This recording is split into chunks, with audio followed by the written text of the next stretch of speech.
Welcome to the world of science fiction, where extraordinary tales come to life. Enjoy the journey. The twin sons of Urga cast long shadows across the rust-colored wasteland. Garen Vale stood motionless at the edge of the cliff, his weathered silhouette barely distinguishable from the jagged rocks behind. Wind whipped his tattered cloak, exposing glimpses of the metallic symbiotic armor grafted to his skin. Dormant but never truly sleeping. 15 years in this hellscape had taught him patience. 15 years of exile, of running, of forgetting what it meant to be. The word tasted bitter now, like the alkali water that pooled in Urgak's craters after rare storms. His sword, Karnix, hung silent at his hip. The sentient blade communicated through vibrations felt rather than heard, a constant reminder that Garen wasn't truly alone, even in this self-imposed isolation. Quiet day, Garen muttered, scanning the horizon where heat distorted reality into wavering mirage. The sword hummed softly against his thigh. Not for long. Garen grimaced. Karnix often sensed trouble, one of the many benefit weapon crafters old nation. The Rancorian Order had understood this partnership between warrior and weapon. Now he was the last of them, the sole keeper of secrets that powerful men would kill to possess. He knelt, pressing his palm against sun-baked rock. Through his fingertips, he felt the subtle vibrations of approaching vehicles, grav sleds probably, moving fast across the flats below. This desolate region of Urgak served as a corridor for those traffic goods between the sister planet. Normally, Garen avoided them. Their business wasn't his concern, and attention was something he could ill afford. The caravan appeared 20 minutes later, 5 battered grav sleds trailing dust clouds that stretched for kilometers. Garen would have turned away, retreated to the cave system he called home, if not for what he saw at the center of the procession. A massive beast lumbered behind the third vehicle, attached by heavy chains.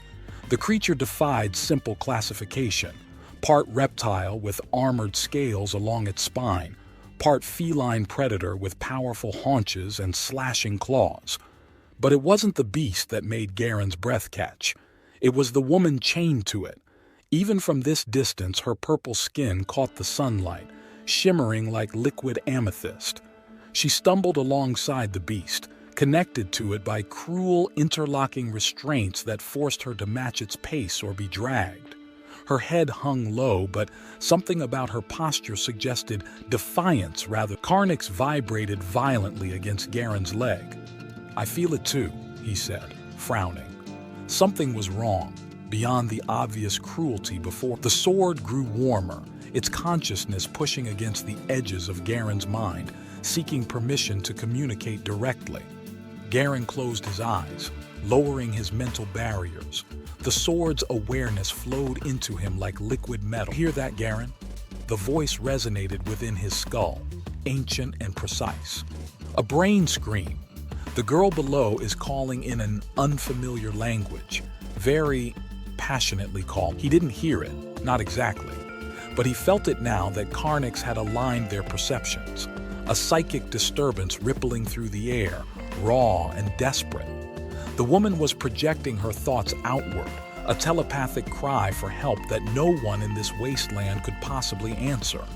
No one except a former Rancorian knight with symbiotic enhancements specifically designed to detect such. "Not our problem," Garen said, though his body had already tensed, preparing for action. "We don't get involved." "Then why are we still watching?" Karnix challenged. 15 years of 15 years of survival by avoiding exactly this type of situation. Garen had sworn after Kalen's Gate that he would never again fight another man's battle. The Senate's betrayal had cost him his brothers in arms, his purpose, his faith in the very civilization he'd once protected. Yet the woman stumbled, falling to the beast lurched forward, dragging her prodded it to stop with electrified speed. Even from the cliff, Garen saw them laugh as she struggled to. "Damn it all," he growled. His decision made, Garen stepped off the cliff. The fall would have killed an ordinary man. But as he plummeted, the dormant armor beneath his skin awakened, silver-blue tendrils spreading outward from his spine, encasing his body in a reactive metal. The symbiont responded to his intent, manipulating the gravitational forces around him. His descent slowed, then redirected, transforming into a controlled glide toward the caravan. He landed 50 meters ahead of the lead vehicle, dust exploding around his arm. The symbiotic material retracted partially, keeping vital areas protected while allowing maximum mobility. The lead grav sled braked hard, its repulsors whining in protest. Armed men spilled out, weapons raised, a predictable response to his dramatic. "You're blocking our path, stranger," called a heavy-set man with a scar bisecting his right cheek. "Move aside, or we'll move." Garen stood motionless, evaluating the threat. 12 men, basic and no visible tech. The caravan leader wore the insignia of the Outer Rim Syndicate, organized criminals, but not the worst sort he'd encountered. "The woman," Garen said, his voice flat. "Release her." Laughter rippled through the group. The leader spat, the glob of saliva sizzling as it hit the scorched ground. "That's valuable property you're talking about. Cost us plenty to acquire. Now step aside before things get unpleasant." Karnix vibrated eagerly against Garen's palm. He drew the blade slowly, allowing sunlight to catch its unusual surface. Not metal exactly, but something that flowed like quicksilver while edge. Recognition dawned in the leader's eyes. "Wait, that sword, that armor." Fear replaced his arrogance. "You're one of the Rancorian Knights." "The last one," Garen corrected. "Final warning, release the woman." The leader raised his weapon. "Kill him!" Energy blasts converged on Garen's position. With a thought, he activated Karnix's gravitation. The blade hummed, creating a localized distortion that bent the trajectory. Bolts of deadly energy curved around him, striking the ground or returning toward their sources. 2 smugglers fell, hit by their own deflected shots. Garen moved forward, a blur of controlled violence. He wasn't the man he'd been 15 years ago, the legendary knight who could single-handedly turn the tide of battle. But against common thugs, he was still a force of nature. Karnix sliced through weapon barrels and body. Garen avoided killing strikes where possible, aiming instead to disable and disarm. The symbiotic armor enhanced his strength and speed, making him nearly untouchable as he carved through their ranks. "Demon!" one man screamed, throwing down his weapon. Others followed suit, scrambling back to the grav sleds. Within minutes, only the leader remained, back clutching a bleeding arm. "This isn't worth dying for," Garen told him. "Go." The man's eyes darted between Garen and the chained woman. "You don't understand what she is. Neurocore will hunt you down for interfering. They'll..." Garen raised Karnix, the blade now glowing with absorbed energy. "I won't tell you again." The leader's survival instinct won out. He clambered onto his grav sled, firing up the engine. "Your funeral night.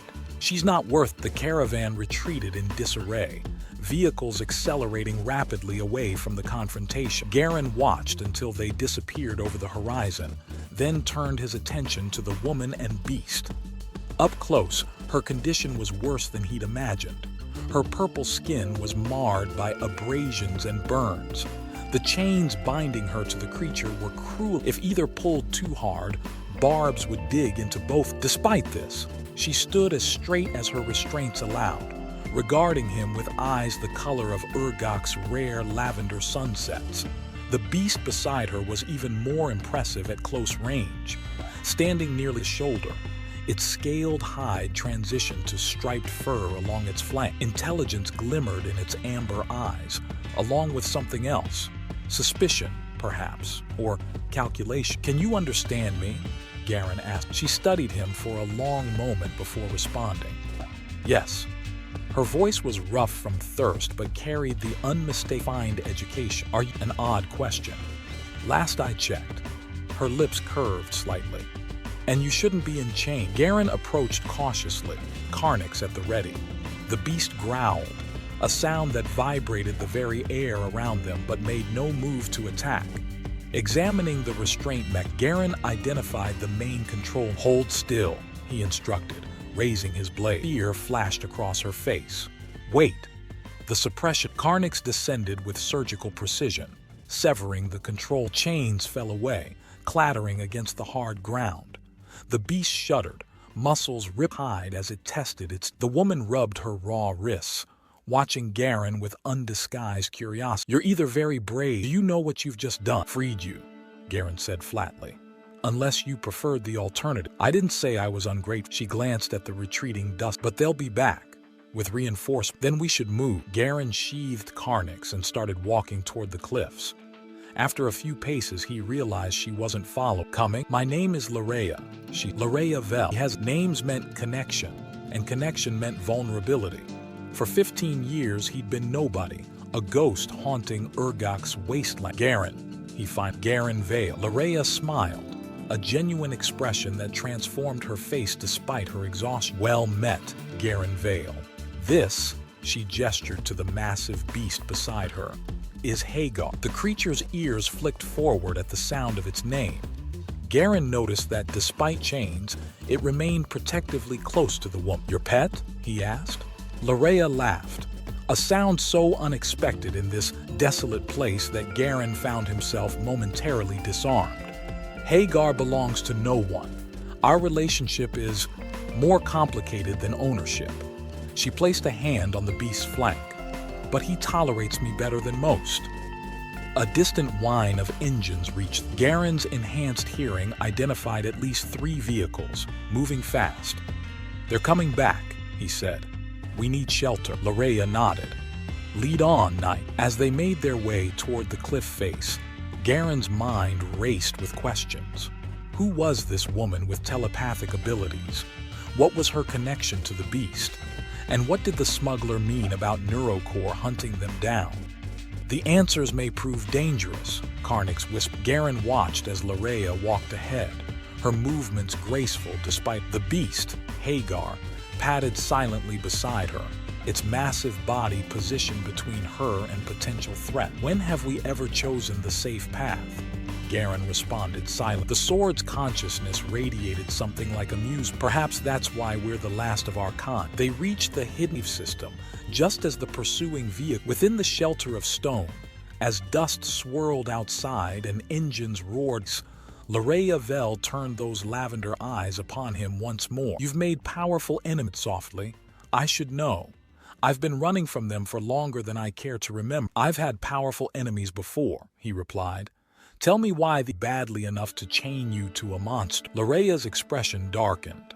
Her hand moved unconscious skull, where Garen now noticed a small metallic implant "Because," she said, "I am the only successful subject of Project Sarah. And because instead of controlling," she glanced at Hagar, who had settled I learned to control it." Silence hung heavy in the cave. Garen's eyes narrowed as he processed the situation. He'd heard whispers of neurocs, but never anything concrete. "Explain." Larea slid down the cave wall, exhaustion finally claiming its toll. "Water first? 10 days in chains does little for one's hydration." Garen retreated, watching as she drank with measured control despite obvious thirst, the discipline of someone who had survived deprivation before. Outside, the engines of the search party roared past, fading into the distance. They created implants, wiping her mouth with the back of her hand.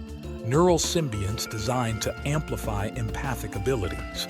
The goal was to produce hand-control their bioengineered weapons, like Hagar, through mental commands. The beast's ears twitched at the sound of its name, massive head turning toward. But the implants rejected most hosts: cerebral hemorrhaging, psychotic breaks, neural collapse. Her voice remained clinical, detached. "I was subject 27. They expected the same result." "What happened instead?" Garen asked. Larea's lavender eyes met his. "The implant didn't override my consciousness. It merged with it." She tapped the metallic node at her skull's base. "And when they introduced me to Hagar, instead of controlling me through the "You controlled the beast." Garen, "No." She shook her head firmly. "I connected with him. There's a difference." The distinction seemed important to her, though Garen failed to see why. Either way, she had turned Neurocore's weapon against them, reason enough for their pursuit. "We should move deeper," he said, gathering his sparse supplies. "They'll search the obvious caves first." Larea stood, moving with unexpected grace for someone who had been dragged across a lead-on night. They navigated by the ghostly blue light of Carnix, the sentient blade emitting a soft glow that path tunnels. Hagar followed, his massive bulk somehow negotiating the narrower passages with disturbing agility. After an hour of silent travel, they emerged into a cavernous grotto, Garen's true shelter. A thin shaft from above allowed Urgok's meager sunlight to penetrate, illuminating a small pool of relatively clean water. Minimal furnishings suggested years of solitary habitation, a sleeping pallet, cooking implements, crates of supplies. Home, Garen said simply. Lareya surveyed the space with unreadable eyes. Quite the downgrade from the Rancorian citadels. You know of the Order? My family served in the Hegemony Senate before our downfall. Her tone remained neutral, but something flickered across her face. An old pain, expert. The Rancorians were legendary even then, mystical warriors with symbiotic armor and living weapons. Her gaze fell on Carnix, weapons that could bend space and gravity. Legends exaggerate, Garen muttered. Do they? She gestured at his chest where the dormant armor remained partially visible beneath his torn clothes. You're the last of them, the lone survivor of Kalen's Gate. His jaw clenched. How do you know that? Because the Senate ordered your execution. They announced your death alongside your brothers in arms. A slight smile touched her lips. Apparently, they were mistaken. Garen turned away, busying himself with lighting the Senate often makes mistakes, fatal, like betraying their most loyal defender. She approached, stopping just outside his personal space. Or perhaps like underestimating a purple-skinned aristocrat with empathic ability. The heating element flared to life. Garen straightened, finding her closer than expected. The light caught her features, highlighting the subtle crystalline quality of her skin. Beneath the grime, patterns of darker purple traced elegantly along her cheekbones and jaw, natural markings of her species. You should rest, he said, stepping back. Tomorrow we leave Urgok. Her eyebrows rose. We? Neurocore won't stop hunting you, and now they'll hunt me too. He gestured to the small space. This shelter is compromised. I know a place in the scorched valleys where we can regroup. Lareya tilted her head, studying. How chivalrous of you, knight. Practical, he corrected. I've survived 15 years by staying ahead of those who want me dead. Nothing more. She smiled, a knowing expression that Ira couldn't articulate. Of course, practicality. Hagar growled softly from where he'd settled, as if voicing his own skepticism. Dawn broke with the distinctive unique to Urgok's waist. Garen emerged, scanning the horizon for threats.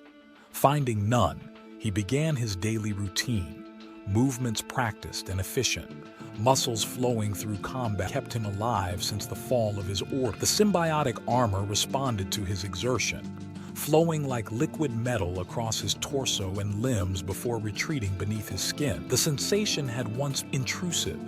Now, it was as familiar as his own heart. Impressive display, Lareya. Garen turned to find her watching, arms crossed. She had used the night to revealing the true appearance. Her purple skin glowed with an almost luminescent quality in the early light. Her dark hair hung in elaborate braids that suggested aristocratic hair. Basic maintenance, he replied. The symbiont requires regular activation to maintain its bond. Like Hagar and me. She stepped into the sunlight, stretching her arm. Bonds need nurturing. Something in her, graceful yet powerful, reminded him that she was far more than the prisoner he'd rescued. There was a dangerous a strength that had nothing to do with physical prowess. You're staring, you're different. She smiled, the expression face. Amazing what clean water and rest can accomplish. Hagar emerged behind her, shaking his massive body like a predator rousing. In day morph, its scaled hide transitioning to striped fur, powerful musculature rip. We should move, Garen said, gathering his pack. The scorched valley across open terrain, where we'll be exposed, Lareya pointed out. Neurocore has orbital. Garen patted the hilt of Carnix. Not if we travel under gravitational Her eyebrows rose. You can maintain a field that I've done it before. At what cost? Her eyes narrowed. Extended manipulation stresses the symbiotic bond. Even the most accomplished Rancorian knight was usage to. You talk too much.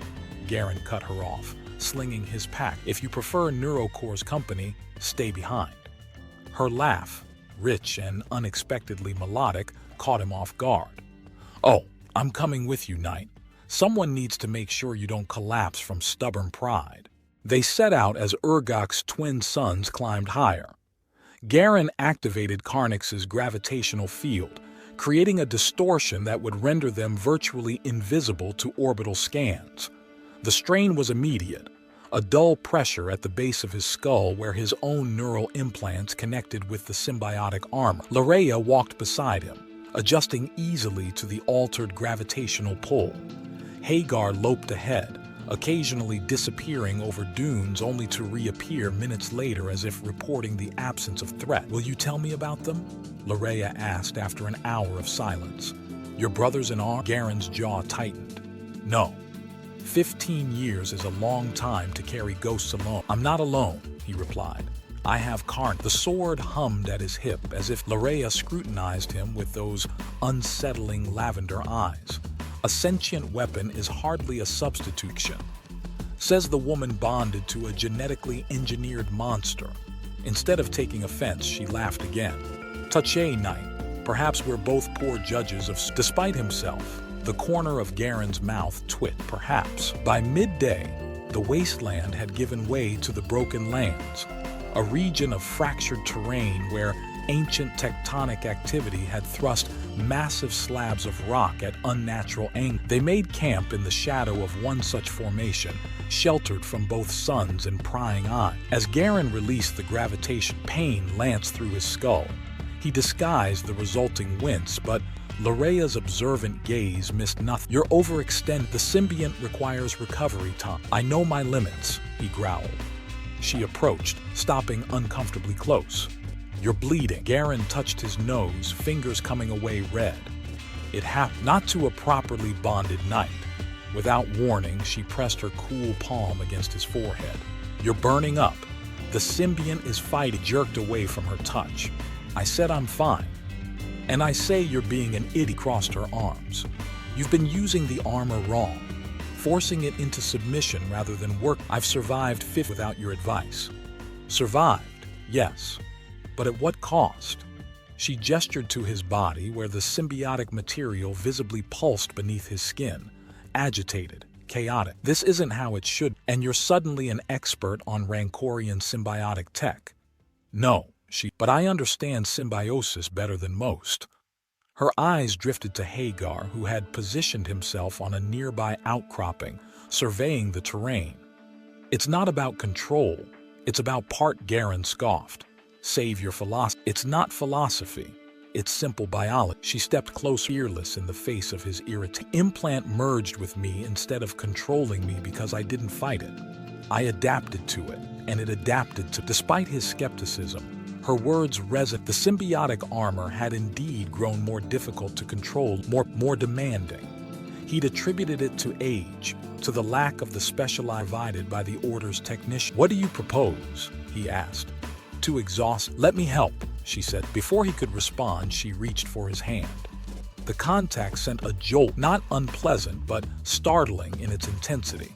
He felt the neural implant at the base of her skull activate, a subtle harmonic resonance that somehow connected with his own symbiotic systems.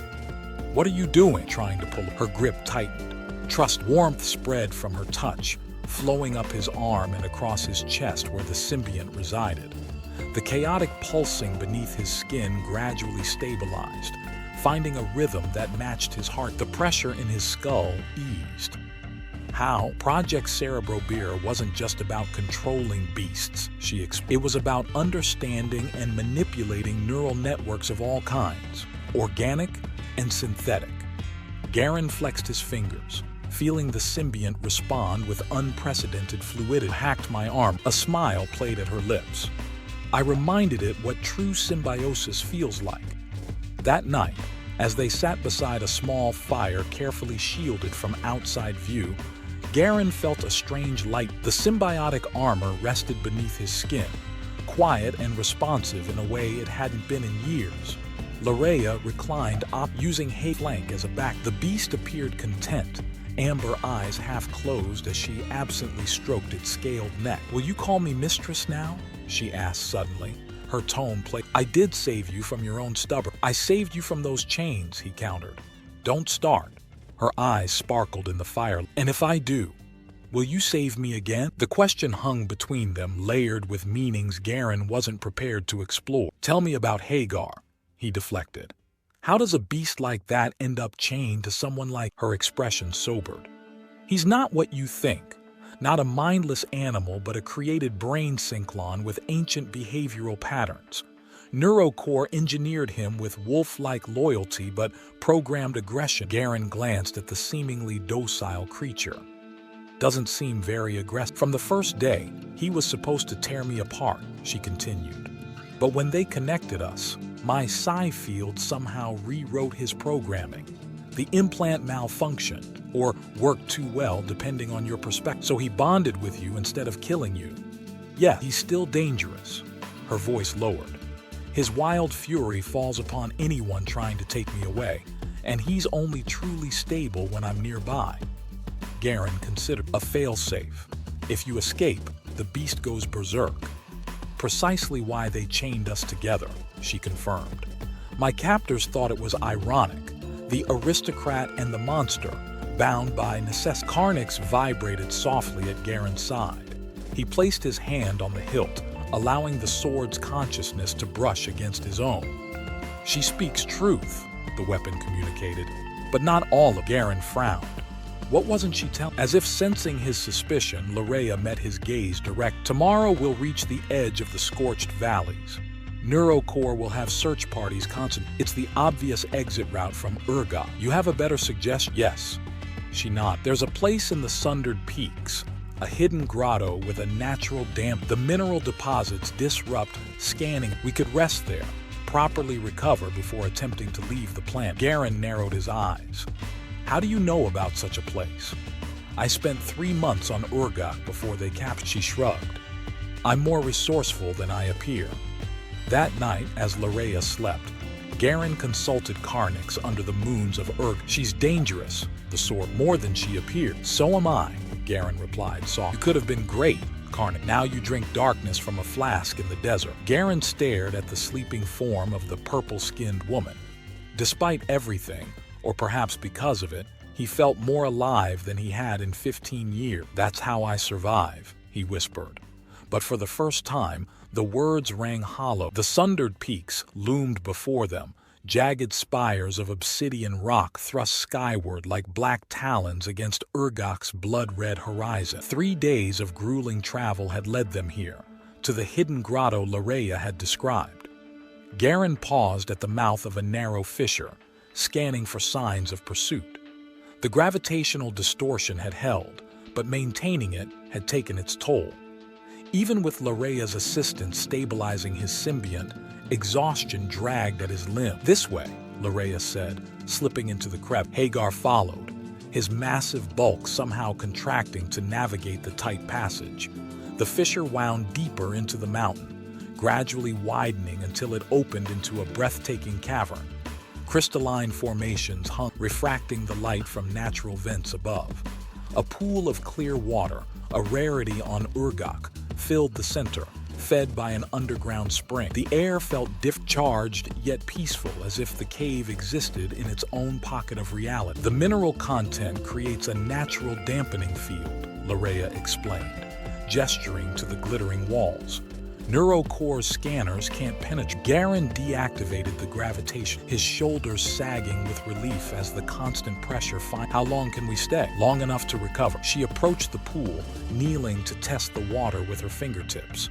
"And plan our next move." Garen surveyed the space, noting the signs of previous occupation, a makeshift fire pit, strategic caches of supplies hidden among the rock formation. "You've been here before."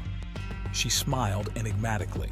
"I told you, I was resourceful." As night fell outside, the grotto transformed. The crystals absorbed the fading light, then released it in slow, bathing the cavern. Garen stripped off his outer garments, examining the damage sustained during their journey. The symbiotic armor had protected him from the worst of Urgok's elements, but several deep lacerations crossed his torso and arms, souvenirs from a skirmish with native predators on their second day. He became aware of Larea watching him from across the pool. She had shed her tattered outer clothing as well, revealing a form-fitting undersuit that accentuated her lithe. The phosphorescent glow of the cavern reflected off her purple skin, mesmerizing patterns of light and "You should clean those wounds," she said, approaching with a small container. "The water here has healing properties." Before he could object, she knelt beside him, applying a cool salve to the worst. Her touch was clinical, yet intimate, practiced hands moving with confident precision. "You're covered in wounds," she observed, her fingers tracing a particularly vicious scar that ran collarbone to sternum. "Did women scratch you?" Despite himself, Garen's mouth quirked. "Only the ones with teeth." She laughed, the sound echoing pleasantly through the grotto. Leaning closer, her breath warm against his skin, she whispered. Something electric passed between them, a current of mutual awareness that transcended their circumstance. "You'd have to catch me first," he replied. Voice rough, their eyes locked, the moment stretching taut with possibility. Then Hagar growled from the edge, a low, rumbling sound that vibrated the very air. The beast had observed them, amber eye, unmistakable. "He thinks I'm Garen said, nodding. Larea's smile turned knowing. "I don't disagree." Later, as they sat beside a small fire, Garen found himself. There were 23 of us at Kalen's gate, staring into the flame. The last fully night Senate against insurrectionists. We had no trap. Larea listened silently. Her presence somehow. The Senate had already decided we were too powerful. They orchestrated the entire conflict to eliminate tight-hilt. They deactivated our gravitation battle. My brothers fell one by one, unable to defend. "But you survived," she prompted gently. "Karnix warned me, frail. The sword had detected anomalies in the Senate's communication." Exhaled slowly. "I managed to maintain a partial enough to escape. Not enough to save anyone else. And you've been hiding ever since, surviving, until..." Her eyes reflected the firelight, unreadable yet intensely focused. "Why change for me not?" The question penetrated deeper than she could know. Why? 15 years of careful isolation shattered by one impulsive act. One purple-skinned woman chained to a beast. Before he could formulate an answer, the cavern trembled. Dust and small crystal fragments showered from above. Hagar leapt to his feet, a ferocious snarl tearing from his throat. "They found us," Larea whispered, face draining of color. Garen was already moving, gathering their supplies. The dampening shouldn't have failed.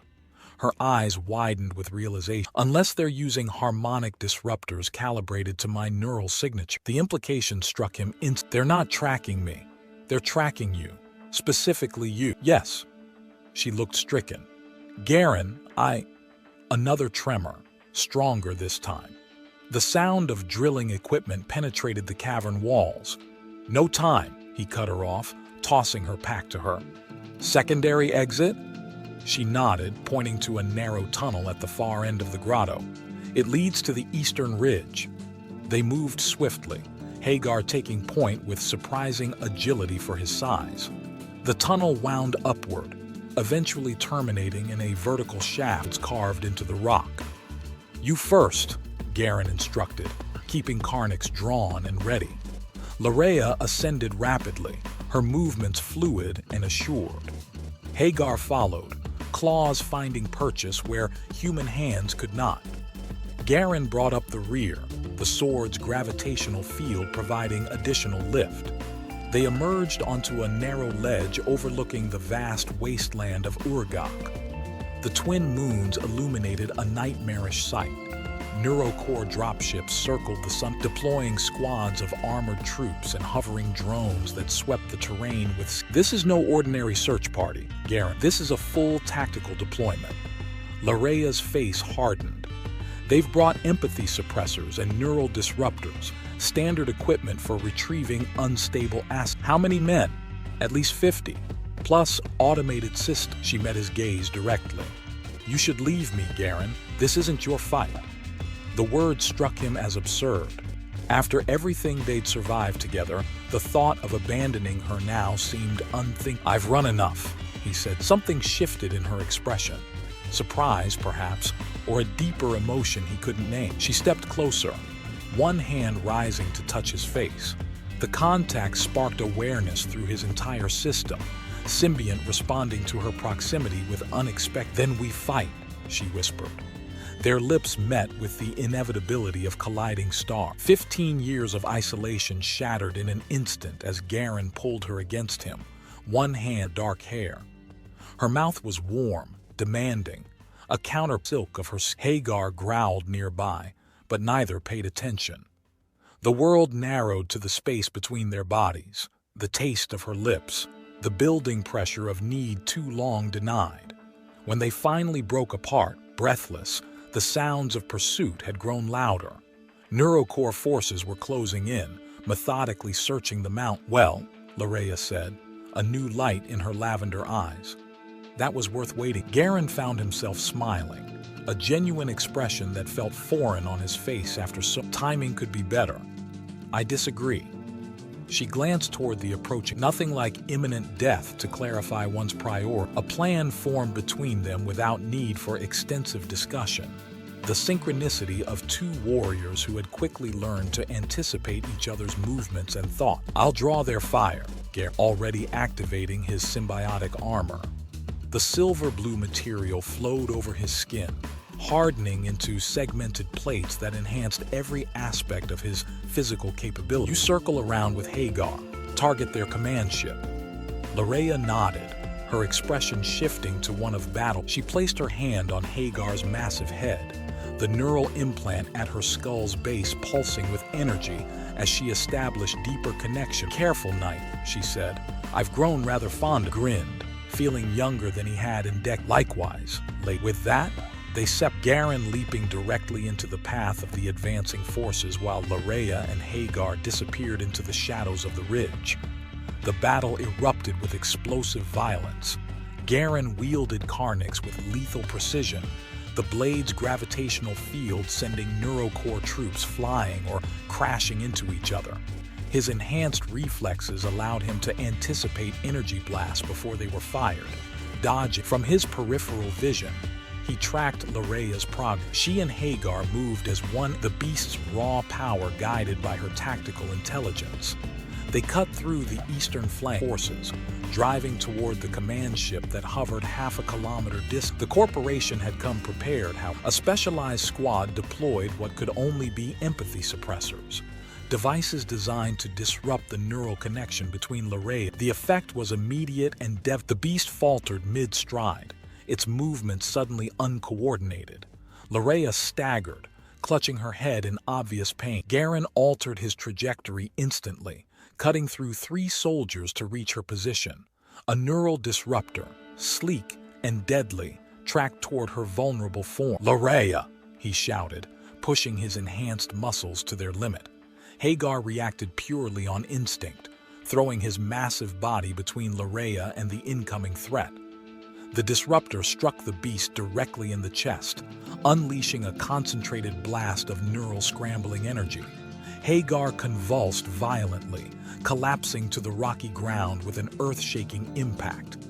Rage propelled Garen forward. He activated Karnix's the sword's energy field expanding to create a dome of distorted gravity. Neurocore soldiers found themselves suddenly then crushed by tenfold gravity in alternating waves that shattered armor and bones alike. He reached Larea's side as she knelt beside the fallen beast. Hagar's brief gasps, blood seeping from his nostrils and mouth. "The neural pathways are fried," she voiced tight with emotion. "He sacrificed himself." "We need to move," Garen urged, deflecting incoming fire. "More troops are incoming." "No." Larea's eyes hardened with resolve. "Enough running."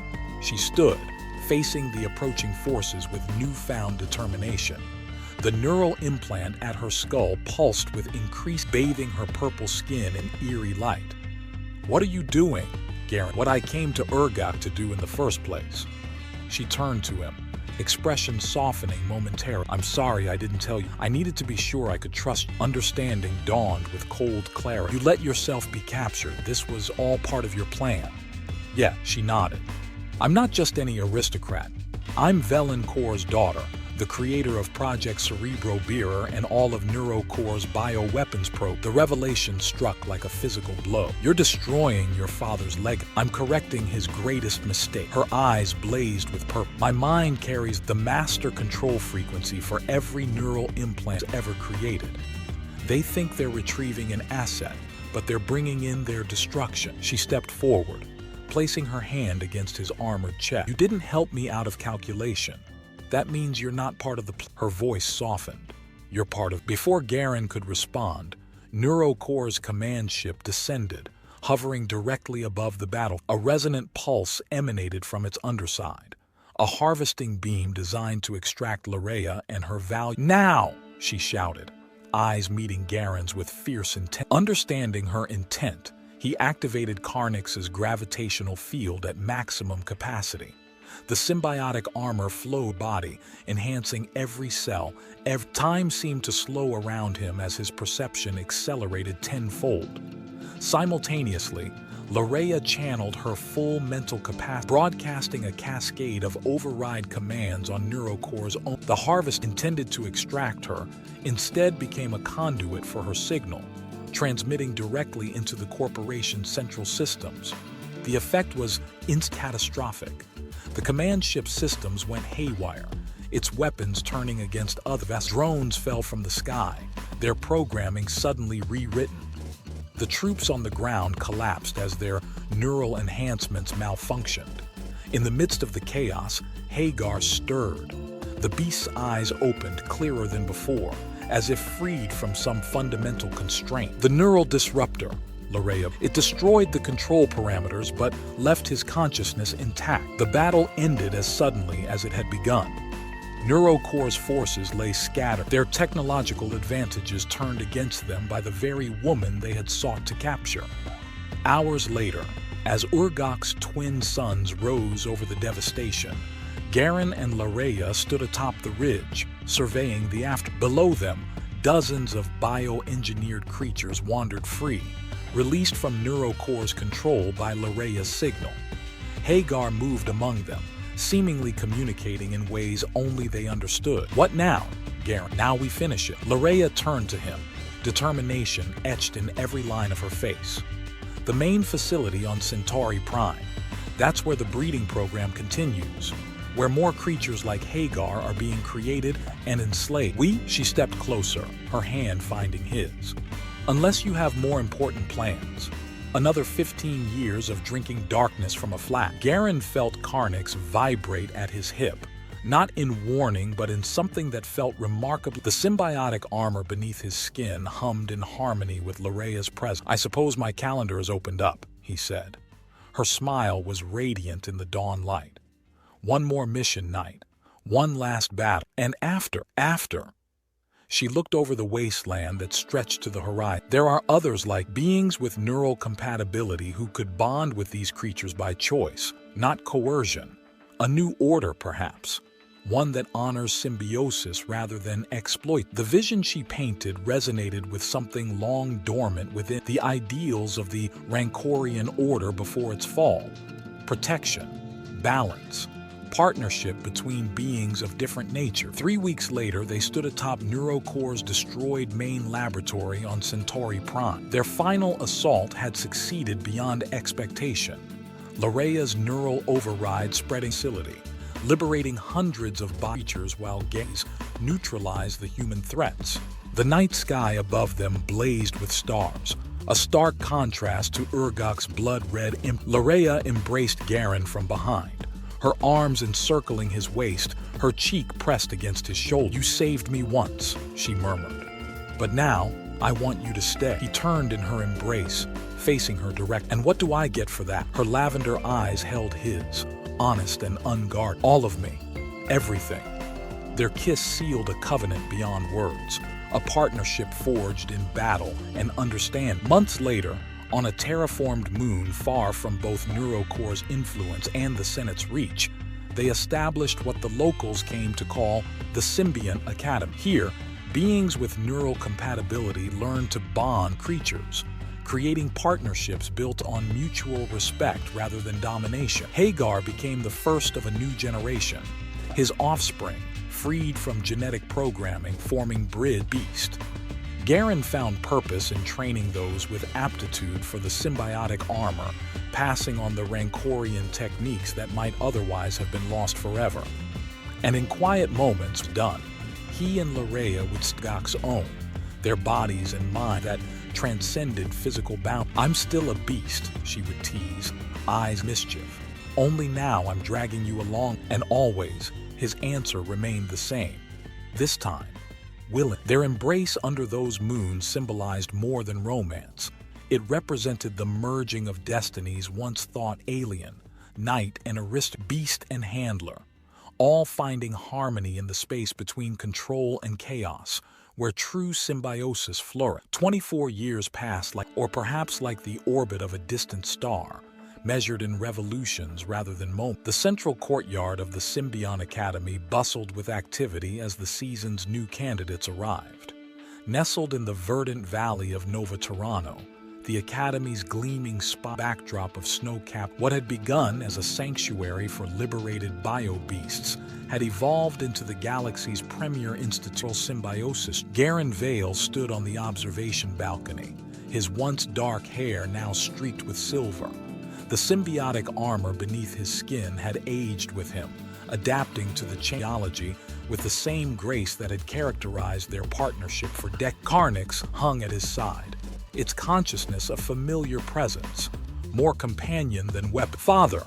There arrived. Garen turned as his daughter approached. Verena Vale moved with her grace, her skin a lighter shade of lavender than Larea's, but with the same crystalline quality that caught the sun. At 19, she had already surpassed most senior students in neural synchronization. Her natural talent for connecting with the sim was except perhaps by Larea herself. "I can see that," he replied, unable to suppress a smile. "Try not to intimidate them on their first day." Verena rolled her eyes, a gesture so reminiscent of her mother that Garen felt a surge of affection. "Says the legendary last who still makes advanced students tremble during combat trials." "Respect isn't intimidation," he countered, though his tone remained light.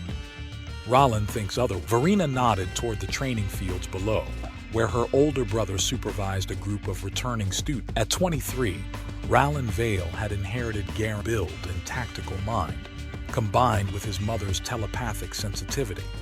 His skin was human pale like his father's, but with subtle patterns of darker pigmentation that traced his cheek, a heritage from Larea. Unlike his sister, who specialized in creature bonds, Rollin had mastered symbiotic technology. Armor he developed his own, neither fully Rancorian nor entirely new, but a synthesis that honored both traditions. "Your brother understands that different students require different approaches," Garen said, "as will you when you begin teaching next." Verena leaned against suddenly. "You ever miss it?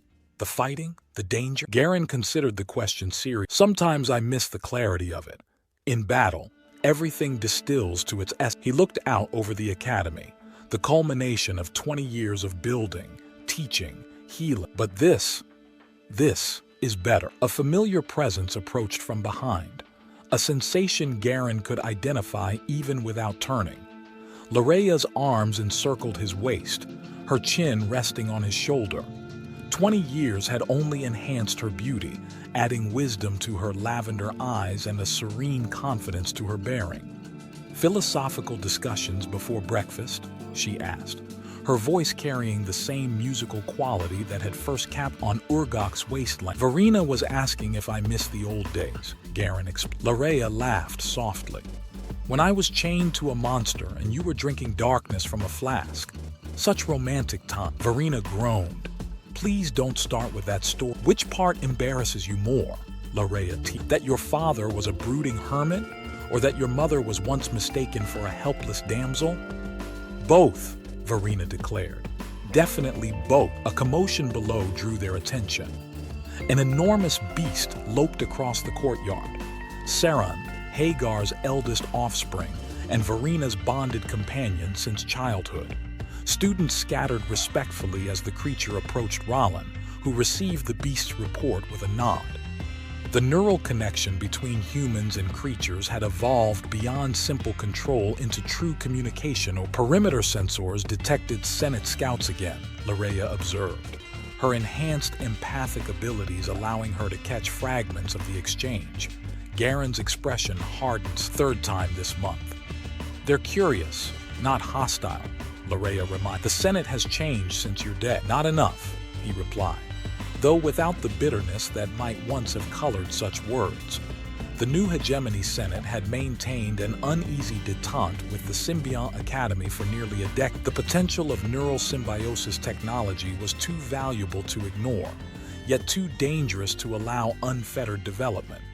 That the Academy operated independently of both corporate and government control remained a source of political tension. Rollins' security upgrades should keep them at a comfortable distance, Larea said, and Councillor Theron assured me the Senate has no appetite for confrontation.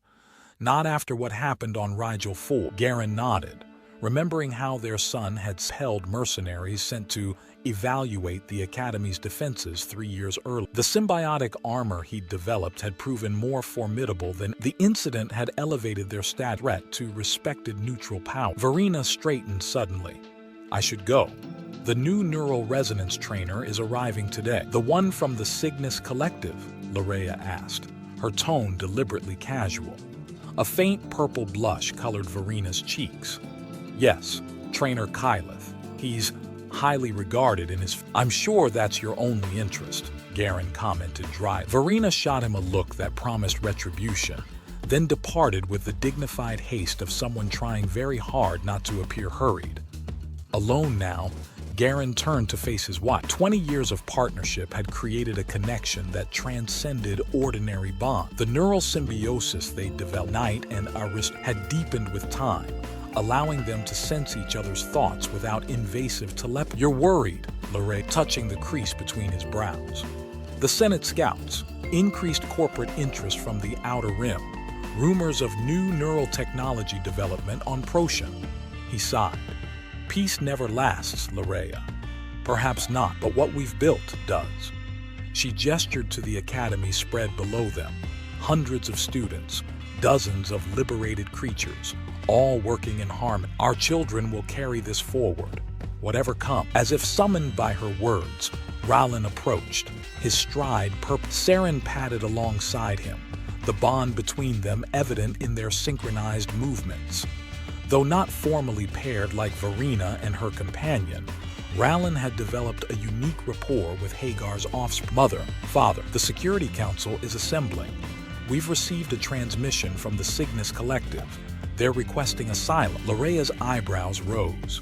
The entire their research outpost was attacked by unknown forces, Raylan explained. Preliminary reports suggest corporate mercenaries with Senate-level clearance. Garen exchanged a glance with Larea. Seems our period of observation has ended. So it has, she agreed, her expression shifting to the battle focus he remembered from their first days together. They moved as one toward the council chambers, falling naturally into the rhythm they'd established 2 decades ago. Garen's tactical mind already assessing defensive configurations while Larea's empathic abilities reached out to prepare the Academy's network of symbiotic connection. Halfway across the courtyard, Garen paused. The morning sunlight caught the Academy's central monument, a sculpture depicting a beast and a woman while a warrior stood alongside them. Sword raised not in dominance but in part. We've come a long way from Urgok, he said quietly. Larea followed his gaze, her hand finding his. And yet, some things remain constant. Rallen had continued ahead with Saran, already focused on the coming crisis. The younger generation would face their own challenges, forge their own paths, but they would do so carrying the legacy of what Garen and Larea had built together. Ready for another adventure, Knight? Larea, her lavender eyes sparkling with the same spirit that had capped. Garen smiled, feeling the symbiotic armor beneath his skin responding to his rising determination. Karnix hummed at his side, as eager as ever for what lay ahead. With you, he replied, squeezing her hand. Always. As they walked together toward whatever future, Garen realized that the words he'd spoken in the after battles, though their meaning had deep love. This time, willingly. and every time thereafter.